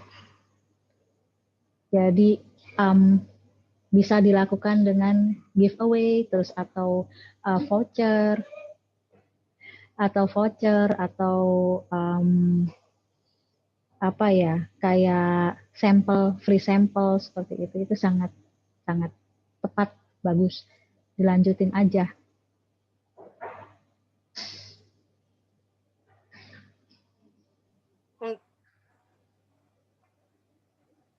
Pertanyaan selanjutnya dari Antonio, Bu. Saya mau bertanya kepada Ibu mengenai pengalaman Ibu dalam dunia marketing. Apa suka dukanya? Apa yang menjadi SWOT? Pernahkah Ibu mengalami suatu kegagalan dalam marketing? Jika iya, bagaimana Ibu mengatasinya? Terima kasih. Iya, ini saya suruh cerita panjang lebar dan penuh dengan duka. Ya, saya lulus 2003, kemudian saya jadi guru bahasa Inggris dulu karena belum dapat kerjaan. Kemudian saya kerja di IFF dan itu pertama kalinya saya jadi sales. Dan jadi sales di situ sangat junior sekali, di mana nggak tahu apa yang harus dilakukan. Dan semua orang ngebego-begoin saya gitu kan. Kerjain apa salah. Tiap hari saya pulang ke kos itu nangis. Terus ya pasti doa lah, kenapa sih begini gitu kan. Terus belum lagi ditambah ada yang cemburu karena dekat sama bos lah apa gitu. Nah itu udah lumrah banget gitu. Akhirnya saya bertahan lah di situ walaupun nggak betah, tapi saya betah dan 2 tahunan. Nah habis itu saya di lautan luas dan puji Tuhan di lautan luas itu kondisinya kekeluargaan banget dan sangat kondusif. Sekretaris saya waktu itu jauh lebih tua dari saya, umurnya 2 kali lebih. Nah, terus dia yang menguatkan dan memang saya tipikal orang yang suka kerja dari kecil. Jadi pada saat saya di lautan luas, market saya itu se-Jawa Tengah sampai ke Cirebon. Saya driving Semarang, rutenya tuh Semarang, Semarang, Batang, Pekalongan, Pemalang, tidur di Tegal, habis itu ke Purwokerto, tidur di Purwokerto, habis itu ke Cilacap, ke Cirebon, tidur di Cirebon, habis itu balik ke Semarang. Itu kerjaan saya setiap minggunya. Jadi saya di kos itu cuma hari Sabtu sama Minggu. Dan nggak ada kerjaan saya selain tidur. Nah, kalau dibilang capek, ya capek. Tapi pencapaian saya itu luar biasa. Nah, karena kondisi company, kondisi teman-temannya enak. Bos saya juga galak tapi enak gitu. Itu ya santai-santai aja dan saya bisa 5 tahun di situ. Tapi karena dari secara karir tidak bergerak, jadi saya pindah lagi ke Brenntag, dulu namanya EAC Indonesia, kemudian diakuisisi menjadi Brenntag. Waktu jadi EAC, itu saya masih ngelakuin traveling setiap minggunya, dan saya harus meninggalkan anak saya masih bayi di rumah. Saya pernah training di Singapura waktu itu seminggu. Anak saya nggak tidur, itu saya udah mau nekat mau pulang dari Singapura lewat Batam. Nah itu salah satu challenge seorang ibu yang kerja jadi sales. Nah di EAC itu di Brentak itu kemudian saya masih keliling terus, tapi saya batasin nggak sampai di Cirebon, cuman sampai Cilacap. Jadi sampai di Cilacap itu di pabrik tepung. Nah, jualan enzim waktu itu. Nah, itu daerahnya itu tinggal nyebrang udah di itu loh, penjara apa itu Nusa Kambangan.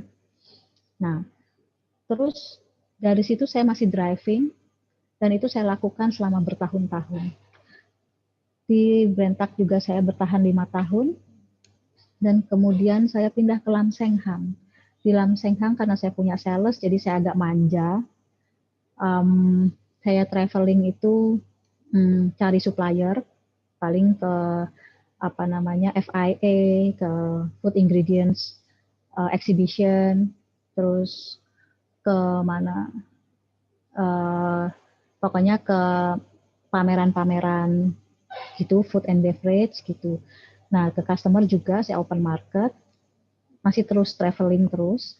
Dan kemudian saya di sini di Frisian Campina itu otomatis tidak traveling untuk keliling seperti di Lautan Luas ataupun di Brentak ataupun di Lam Seng Hang karena kita punya distributor di Jakarta. Jadi kalaupun lokal saya cuma ke Jakarta dan saya saya pergi ke customer sama distributor saya, jadi nggak terlalu capek.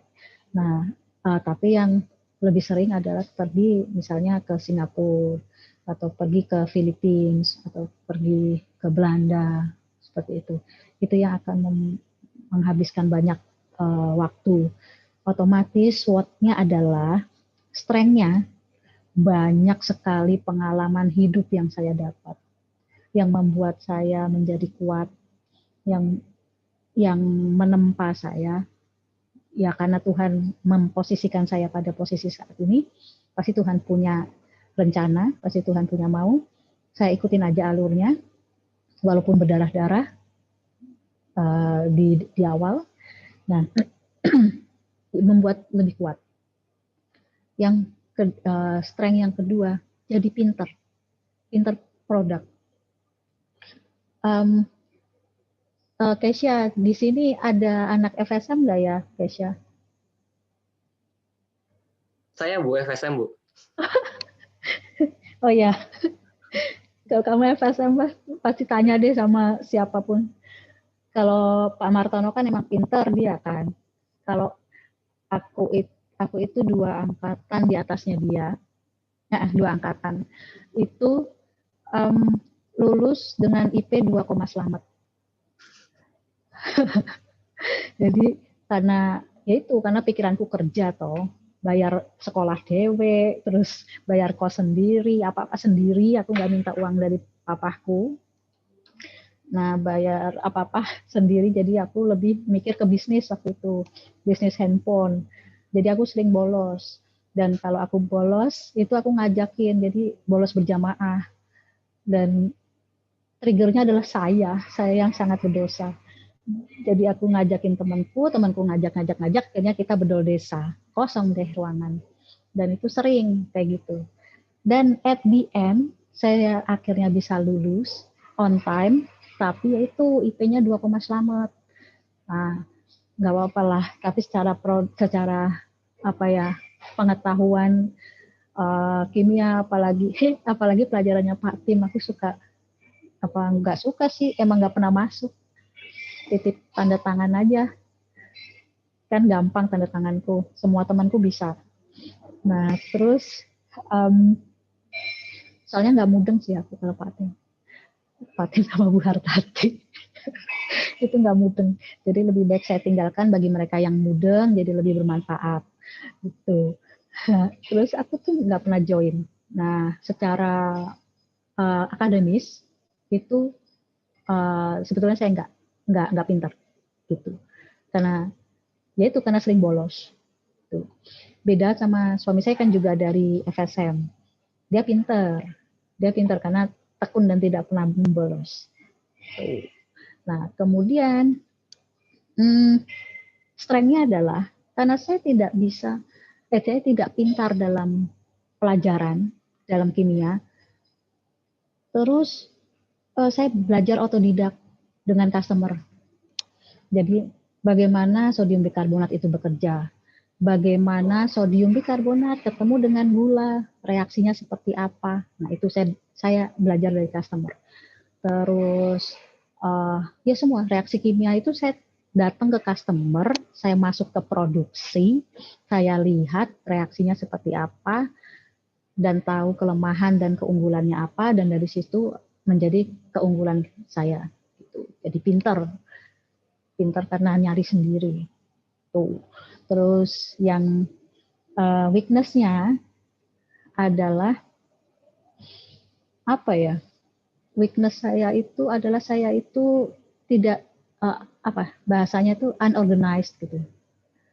Unorganized. Jadi saya kalau disuruh bikin report atau apa, itu saya selalu bermain dengan angka.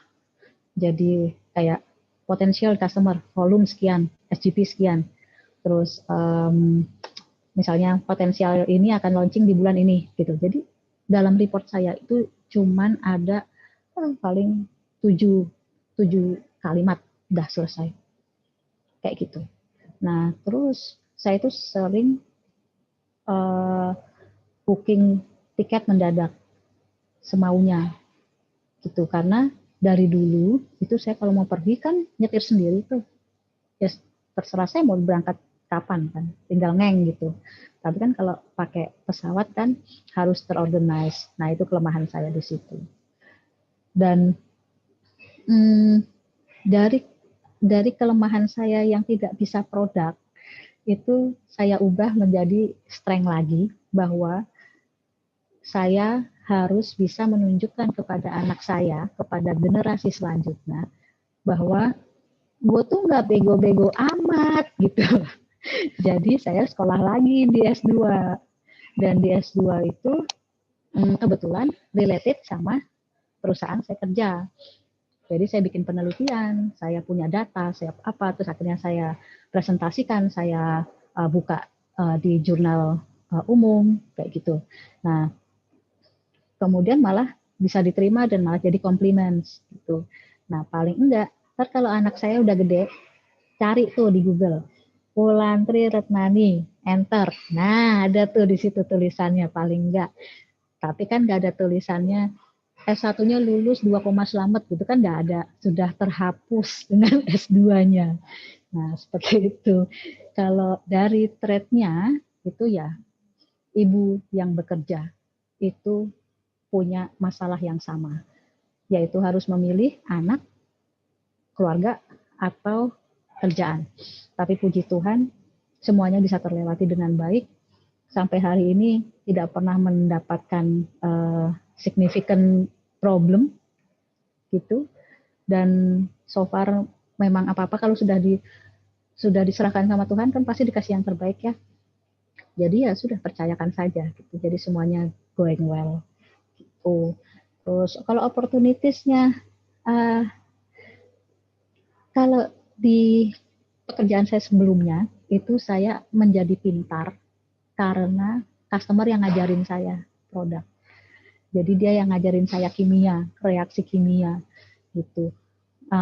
Kalau di perusahaan sekarang ini saya diajarin tentang organisasi yang baik, tentang bagaimana memanage sesuatu yang benar, seperti itu. Jadi saya memang selalu bikin kayak achievement saya setiap tahun. Jadi tahun ini saya mau apa, tahun depan saya mau apa, terus tercapai apa enggak, seperti itu.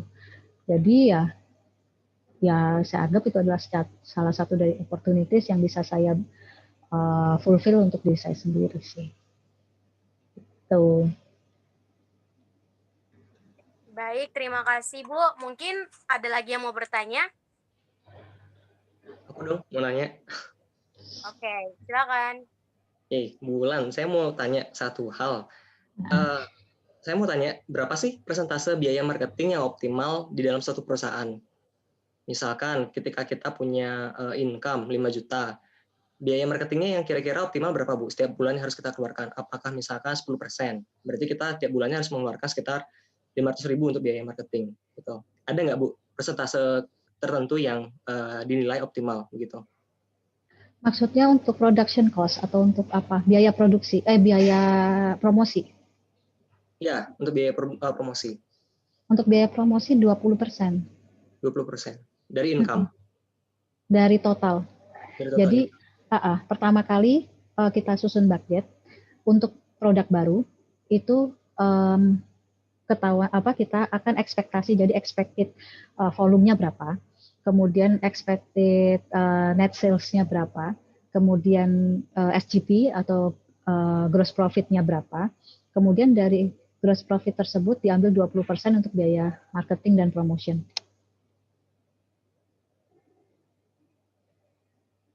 Baik, Bu. Terima kasih atas jawabannya. Mungkin ada yang mau bertanya lagi?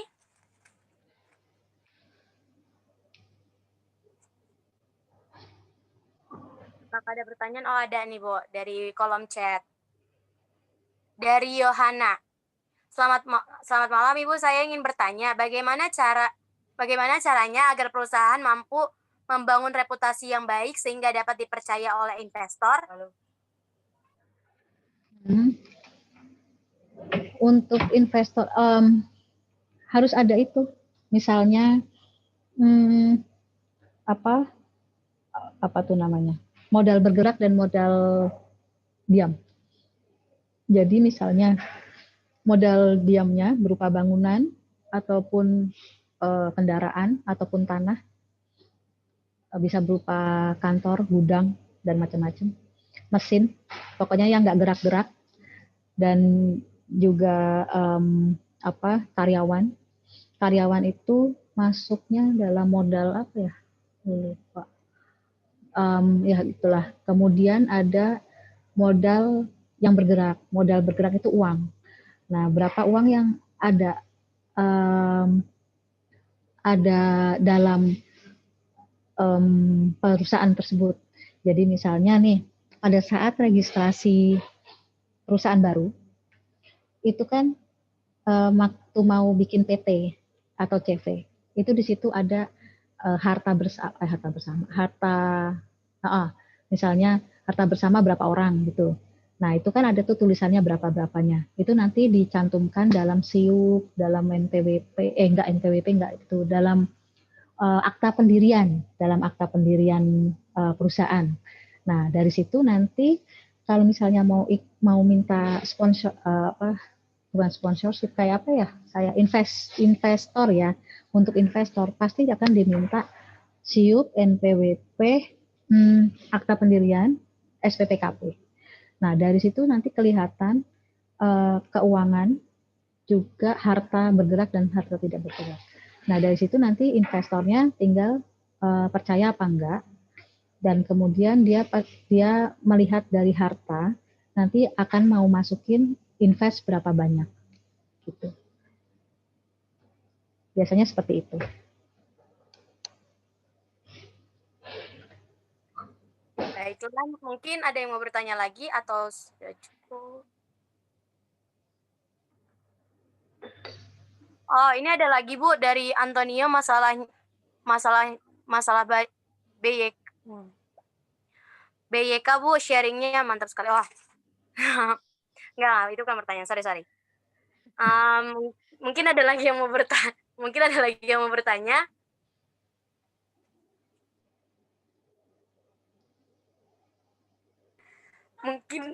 Mungkin dari teman-teman ada yang mau bertanya. Saya yang mau tanya boleh nggak? Hah? Saya yang mau tanya boleh nggak? Oh, boleh Bu.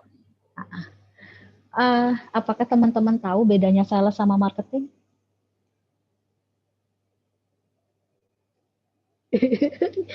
Gaby ketawanya.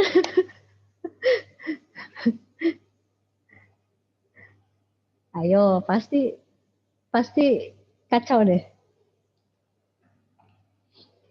Ada yang bisa jawab nggak? Menjual, marketing, menawarkan. Oke, dan ada lagi?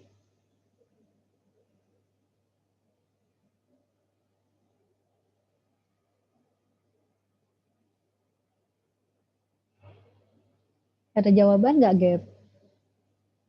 Ada Bu, ini di kolom komentar, dalam chat. Sales itu menjual, kalau marketing itu menawarkan Bu, katanya. Siapa ini ya? Bentar. Katanya Cahyani. Bisa seperti itu. Kalau lebih tepatnya adalah kalau sales itu jual, betul. Tapi kalau marketing itu bikin konsep. Gitu. Jadi kayak tadi yang saya jelasin, itu kayak 4P, 7P, kemudian ada lagi rute market. Nah, itu kerjaannya marketing semua tuh. Nah, makanya at the end, marketing butuh bantuan sales untuk menjual. Sebagus apapun produk yang kita produksi, kalau nggak bisa jual, percuma. Begitu. Tapi kalau produknya jelek, tapi kalau kita bisa jual, nggak masalah.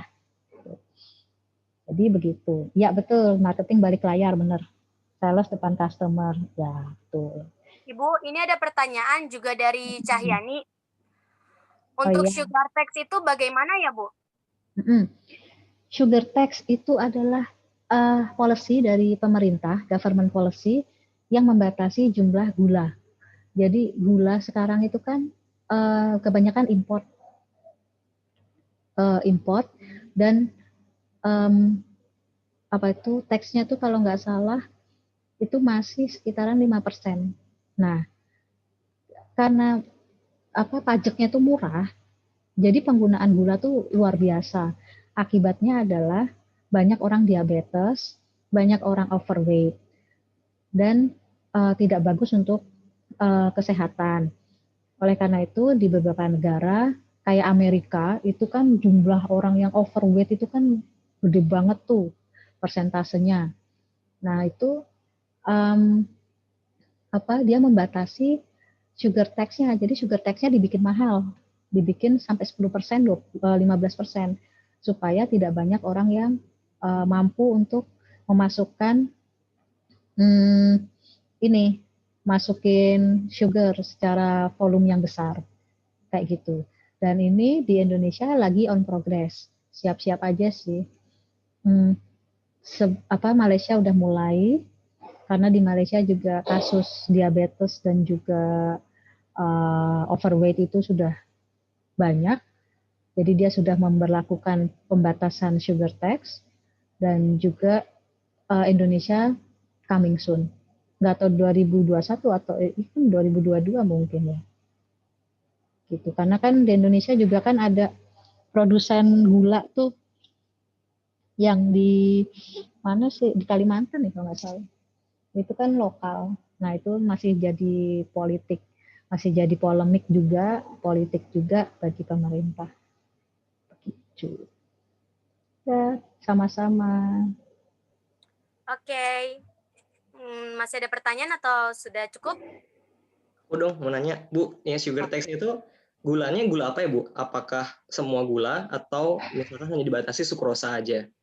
Apakah glukosa, fruktosa juga masuk di dalamnya? Hanya gula pasir. Gula pasir, berarti sukrosa ya, Bu ya?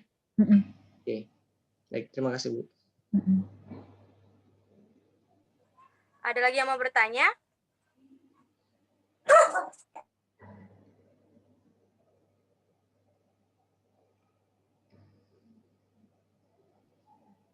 Sepertinya sudah tidak ada lagi pertanyaannya. Mungkin teman-teman ada yang mau bertanya atau kakak-kakak yang lainnya.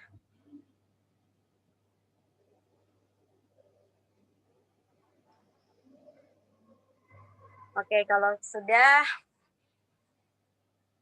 terima kasih Bu atas mentoring yang sangat baik bagi kami semua, supaya ini menjadi pembelajaran bagi kami ke depannya. Ya, amin. Semoga bisa bermanfaat buat teman-teman semua. Feel free kalau ada yang mau tanya ke saya, bisa by WhatsApp ataupun mau email juga feel free lah, terserah. Saya suka banget dengan event ataupun session yang seperti ini. Kita saling sharing, karena kan pengetahuan itu tidak hanya datang dari orang yang lebih tua, kadang dia datang dari yang lebih muda, seperti itu, karena lebih update, dia lebih update di marketnya seperti apa.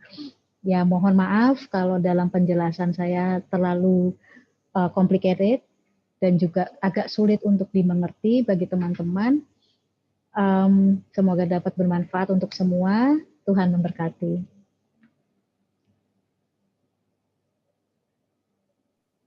Baiklah, untuk menutup rangkaian acara kita semuanya, tadi kan kita sudah membukanya dengan doa. Mari kita tutup lagi dengan doa. Mari kita bersatu dalam doa.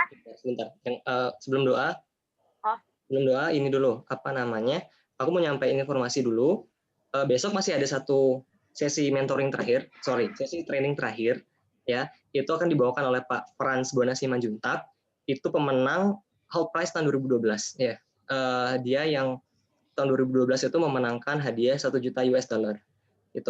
Jadi besok beliau yang akan mengisi acara mentoring, dan itu di jam 5 sampai jam 7 malam.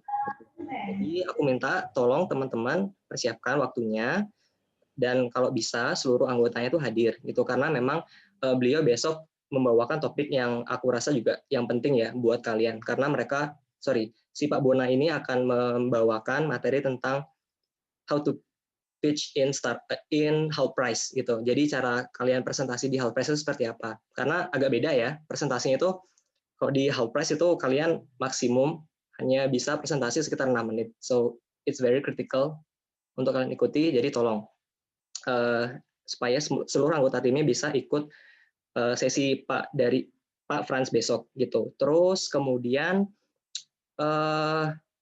nanti setelah doa aku minta tolong on cam ya, buat dokumentasi seperti biasa. Oke teman-teman, itu aja informasi dari aku, Gib. Thank you. Oke, terima kasih Kak. Jadi mari kita tutup rangkaian kita di dalam doa. Mari kita bersatu dalam doa. Kembali kami mengucap syukur Tuhan atas berkat yang Kau berikan kepada kami pada satu hari ini ya Bapa.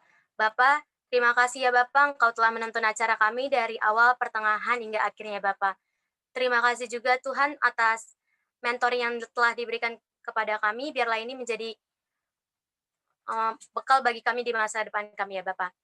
Berkati juga di sini teman-teman kami dan juga mentoring kami yang lainnya Bapak, biarlah Engkau memberikan berkat yang sama dan juga memberikan kami kesehatan. Terima kasih Bapak, sempurnakanlah doa kami yang singkat ini karena kami berdoa dalam nama Tuhan Yesus, Tuhan dan Juru Selamat kami. Amin. Oke, yuk on cam dulu semuanya. Kita foto. Let's go guys. Jangan live dulu ya, jangan live meeting dulu.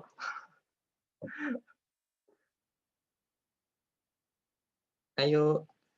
Oke, sisiran dulu, make up-an boleh. Oke. Ya, udah ada beberapa yang on cam, kita mulai aja langsung. Oke, 1, 2, 3 senyum. Oke, sebentar. Bentar ya.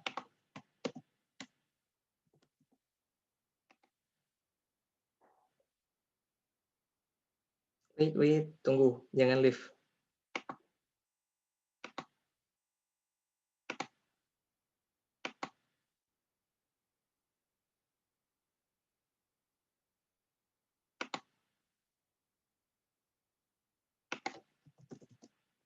Oke, yuk. Sekali lagi. 1, 2, 3 senyum. Oke, thank you semuanya.